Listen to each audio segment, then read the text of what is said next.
Mabuhay, welcome back to the channel.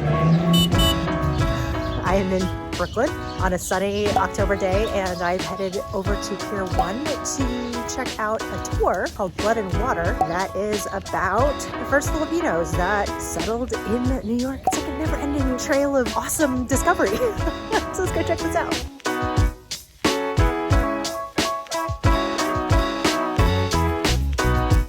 This is Michael Salgarolo.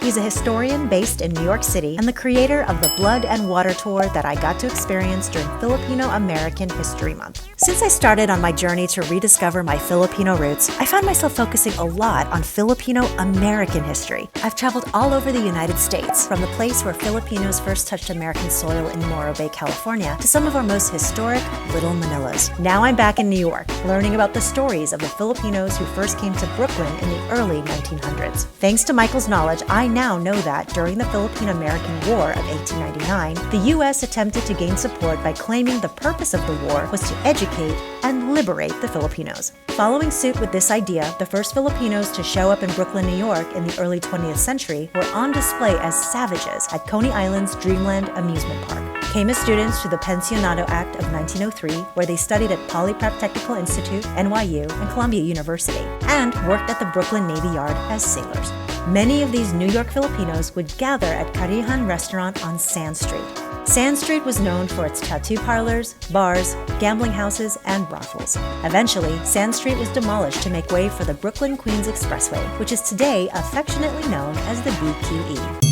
The latest wave of Filipinos arrived in the 1960s and 70s, mainly as nurses and working professionals. Among those immigrants were my parents. While my family would eventually move back west to Arizona, many Filipinos settled in New Jersey, Staten Island, and Queens, where Woodside has since become the official home of New York's Little Manila.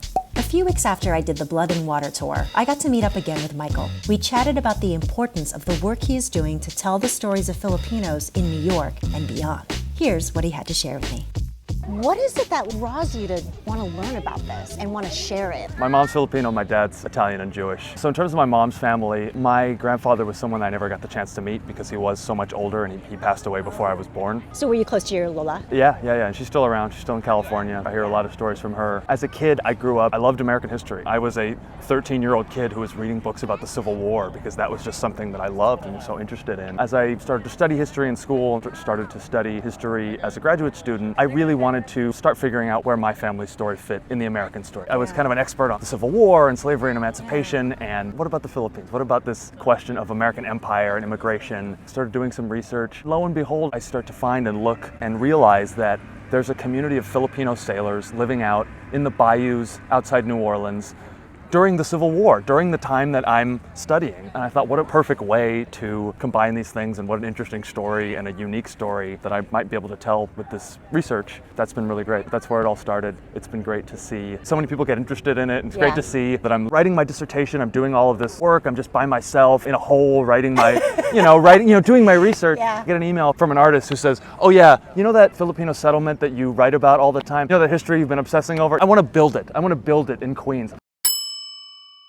So that's what this is? This is St. Malo.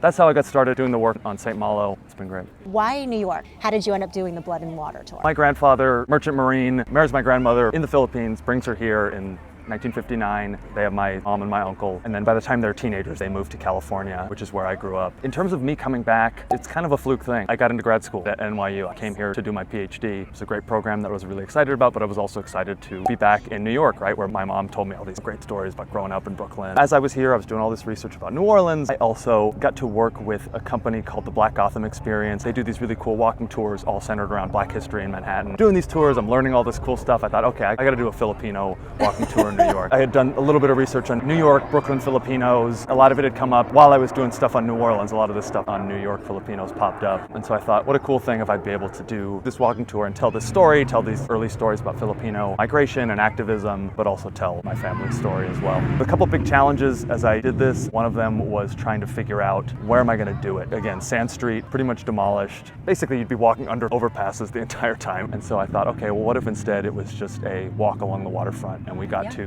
tell the stories and imagine. I was hoping that we would go into some of these spaces, but I love that right at the beginning you were like, look, Here's the deal. You can all imagine it because it doesn't exist anymore. That's really all you need. You need stories. When it comes down to it, it's like, I'm gonna walk around and tell a good story. That's what I hope I was able to do. Well, I just love how you tied together sailors. Sailors, yeah. And then the waterfront. And I was like, oh, okay, now I get it. I see what they saw back then. I can imagine like what their life was like. Did I see that correctly on the map that they built the BQE like right on top of Sand Street? Yeah. Entire blocks of Sand Street were demolished to make way for the BQE. Later, the rest were just demolished to build public housing. Yeah, they wanted to build nice housing for families instead of ramshackle tenements that were run by sailors and boarding houses. The BQE basically runs through half of it, and then the housing project they built, they demolished the other half. I'm just so curious because I was just in Stockton, the freeway that runs basically right through the heart of Little Manila there. In Phoenix, Arizona, where I grew up, the I-17 is like right through the neighborhood, exactly where the first Filipinos settled. Is it because unfortunately as they came as immigrants, the area just wasn't as affluent, and so they're like,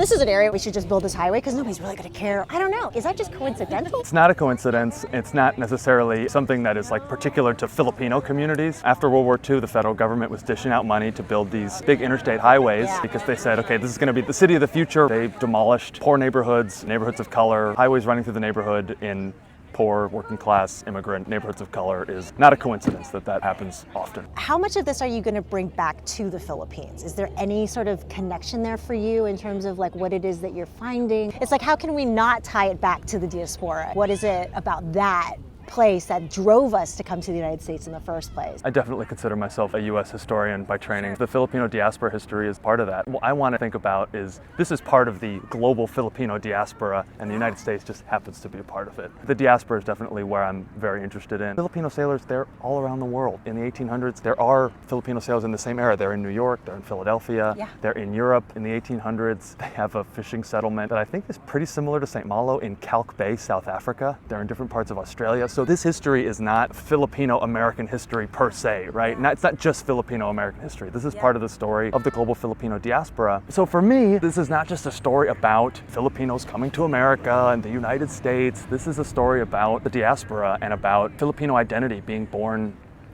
out of diaspora, right? Those histories are not exclusive, right? That's something I'm very proud to write about and think about. That's all I got. Thank you so much, Michael. You got it. Well, that's it for this episode. If you'd like to give it a thumbs up, subscribe to the channel. It's incredible to be able to connect the history that I'm learning about the West Coast with the East Coast. It's all connected.